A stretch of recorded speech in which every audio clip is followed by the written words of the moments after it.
Marfoogle News live in 3, 2.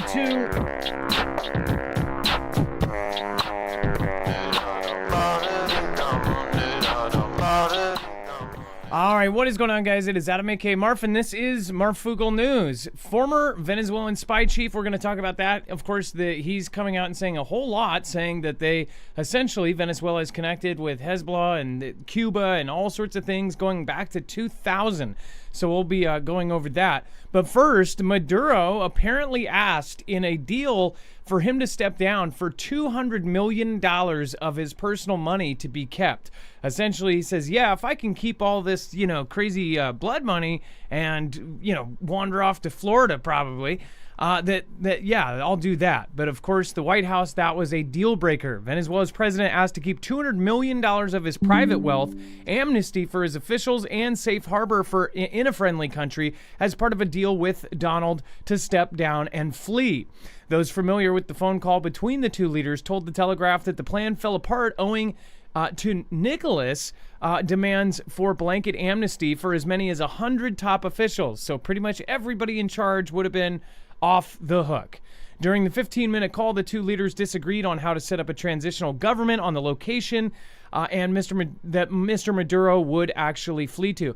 I'm even surprised that he was talking about this, the whole fleeing thing. Obviously, he is deep into something. Obviously, there is also a lot of connections here that people have really not been talking about. So, again, we will talk about that right now. Before we do move on, I do want to remind you guys that the Black Friday sale is still going, and that means the largest sale in 4 years is still on, and it's up to 25% off on all of the EMP shields. That means you will be protected against not only EMP, but also against CMEs from the sun. So any adversarial attack, your cars, trucks, motorcycles, boats, generators will still be going. Again, there's a device for pretty much everything. Go check it out, marfooglenews.com/EMP, and make sure to use the code MARF because not only will you get the 25% off, you will also get $50 off per device. So that will be the biggest discount that you will ever receive, at least up until now. marfooglenews.com/EMP, and make sure to use the code MARF.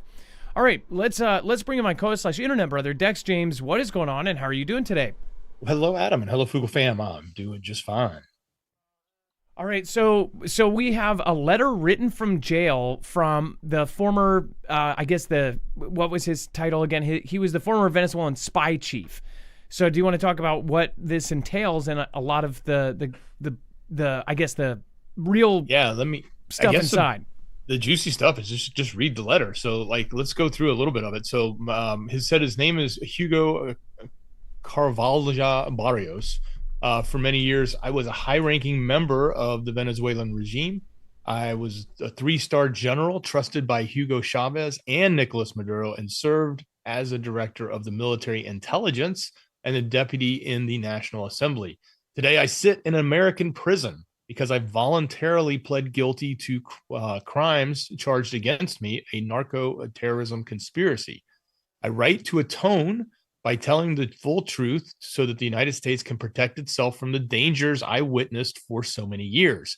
I publicly broke with Maduro regime in 2017 and fled my country, knowing that I faced criminal charges in the United States. In doing so, I became their enemy. Knowing the risks, I acted with the strongest conviction to dismantle Maduro's criminal regime and bring freedom to my country. Today, I see the need to address the American people about the reality of what the Venezuela regime truly is and why President Trump's policies are not only correct, but absolutely necessary to United States national security. He then goes on to talk about 4 different points, specifically the first one about narco-terrorism. He says, I personally witnessed how Hugo Chavez government became a criminal organization that is now run by Nicolas Maduro, Desado and Cabela, and other senior regime officials. The purpose of the organization, now known as the Cartel of the Suns, is to weaponize the drugs against the United States. The drugs that reach your cities through new routes were not accidents or corruption, nor just the work of independent traffickers. They were deliberate policies coordinated by the Venezuelan regime against the United States. The plan was suggested by the Cuban regime to Chavez in the mid-2000s and has been successfully executed with the help of the FARC, the ELN, Cuban operatives, and Hezbollah. The regime has provided weapons, passports, impunity for these terrorist organizations to operate freely from Venezuela against the United States. He then goes on to talk about the Tren de Aragua organization. He says, I was present when the decisions were made to organize and weaponize the criminal gangs across Venezuela to protect the regime. So those gangs were organized, obviously, to protect them. Among the group was Tren de Aragua. Chavez ordered the recruitment of the criminal leaders inside and outside the prisons to defend the revolution in exchange for impunity. After Chavez died, Maduro expanded this strategy by exporting criminality and chaos abroad to target Venezuelan political exiles and artificially reduce the crime statistics within Venezuela.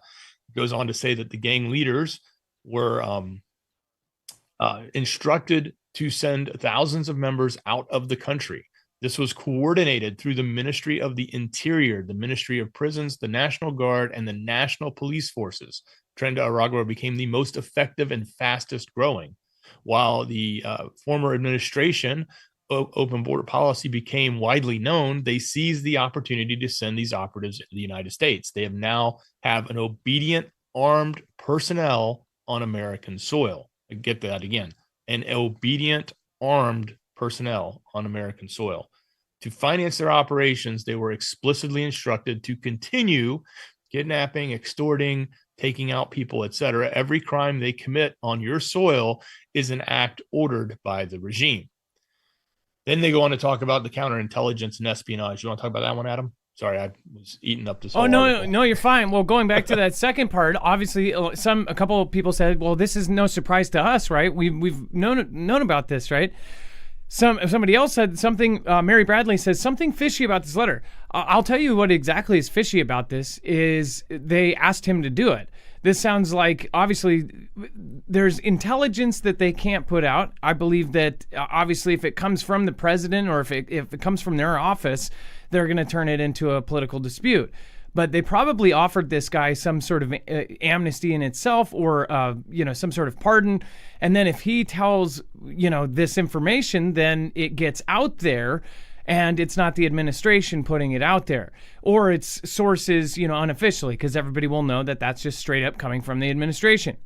This is exactly what I was talking about. They're saying that there's armed soldiers in this country that essentially are being financed, that there's armed personnel on American soil. Now, knowing that Venezuela is directly connected to Russia, directly connected to Iran, directly connected to China, that all of this is essentially just a part of it, right? This is exactly what I've been saying. Now, I bet you, it is fishy. He's saying that the American, when he says that not only is Donald's plan correct, but it's the good way to present it. What's funny is we've known that this was it. It looks obvious that the president is actually doing these things because something bigger is going on that they can't tell us about. And now this says it in just plain words. And it's right out there. I mean, this is essentially saying that there's soldiers out there.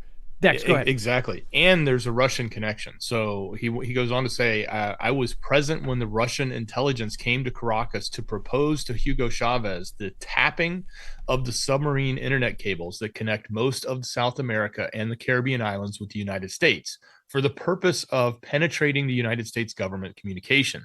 In 2015, I warned Maduro that allowing Russian intelligence to build and run a secret listening post on La Ocra Island would one day invite American bombs. He ignored me. In other words, that went on. So Russia has set that up, and they've been using that to tap into our cables to tap into communications through our country. For 20 years, the Venezuelan regime sent spies into your country. Many are still there. Some disguised as members of the Venezuelan opposition.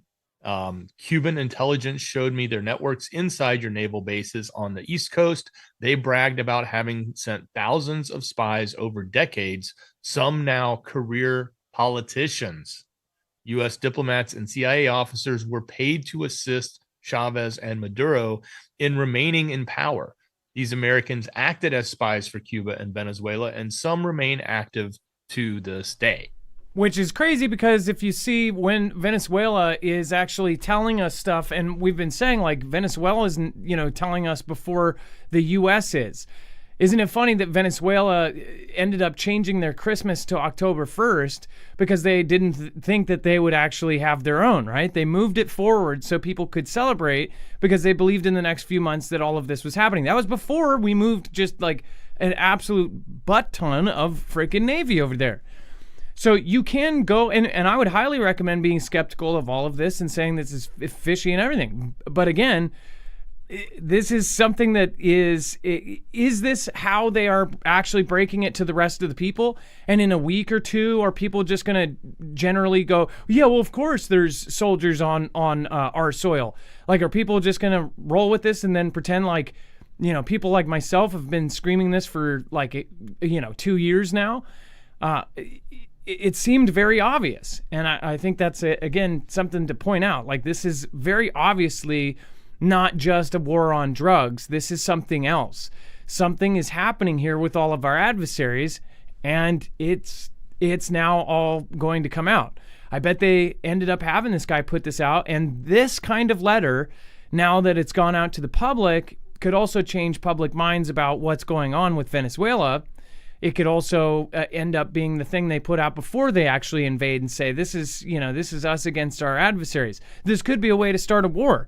There's a million things that this could be. Absolutely. This could be, everything they need, right? Because this is coming from, a person of high stature that was in position. Obviously can be, everybody is going to say, well, he's in prison right now. He's going to say what he wants to say. Well, that's okay. It still gets the word out. And then, of course, he's going to be a target.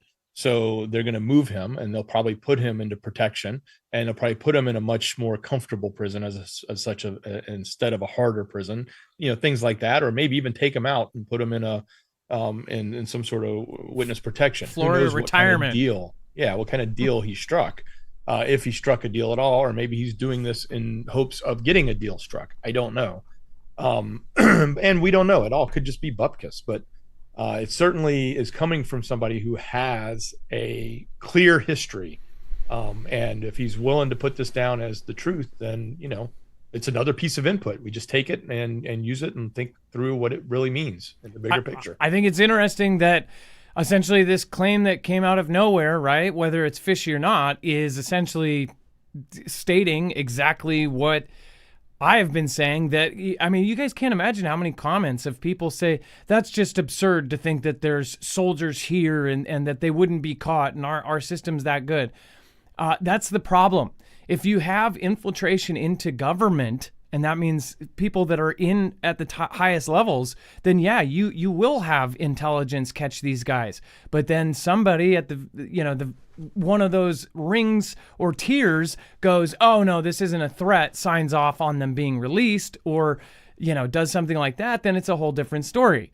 Especially when you see in the last 4 years when they essentially made this blanket thing where people that were getting caught for serious things were just getting released again, almost as if they had somebody up above going, oh no, just release him, don't look at him and delete his info. I mean, that's pretty crazy. Yeah. And somebody asked when this letter came out. It's dated December 2nd. So that's when he published it, apparently, and it went out through a news organization called the Dallas Express. So they're the ones that I guess got the letter from the person we named earlier, Carvajal. Yeah. So El Pollo as the chicken, I think maybe that's what the Venezuela nicknamed him because he ran. I don't know, but it could all be BS. But one thing you have to keep in mind is what he's stating is that there's armed personnel, armed soldiers here, and if that's the case, if that's even a bit true, that lines up with a lot of what people have been saying is crazy and what is the theory, right? And we know that they are connected with China. We know that they're connected with Iran. I find it interesting, too, that he does not mention China one bit, considering all of the money that went in during all of the Silk Road initiatives that went in and how they've been able to get, tons and tons of money into Venezuela through that line. But yeah, so very, very crazy. They're also, again, China is massing military ships across the region in a show of maritime force. Now, it turns out that over this last week, they had as many as 100 ships, either in eastern China seas or in the western Pacific, and it actually is the most they've ever put out there. Now, they're in the tiff with Japan, and Japan's new Takachi, the prime minister, ended up stating that they might protect Taiwan or militarily act if China takes Taiwan.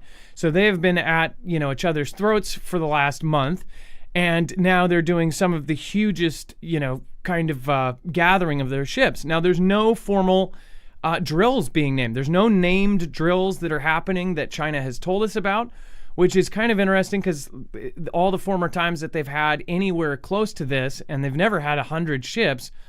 Now, currently, as we're speaking today, about 90 ships are still out there. They've had a drill for that. They don't have any drills right now.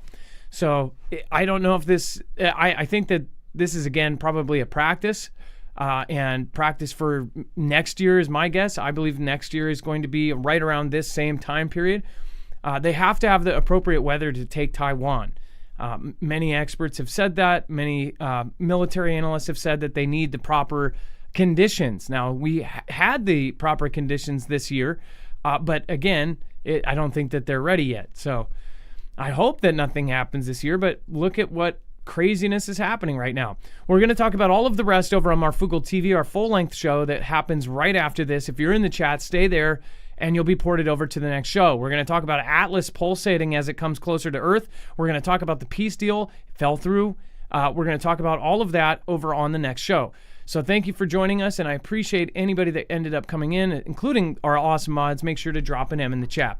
We'll see you in just a minute. Be safe, be prepared, and Marf out. If you are watching the replay, all you have to do is click here.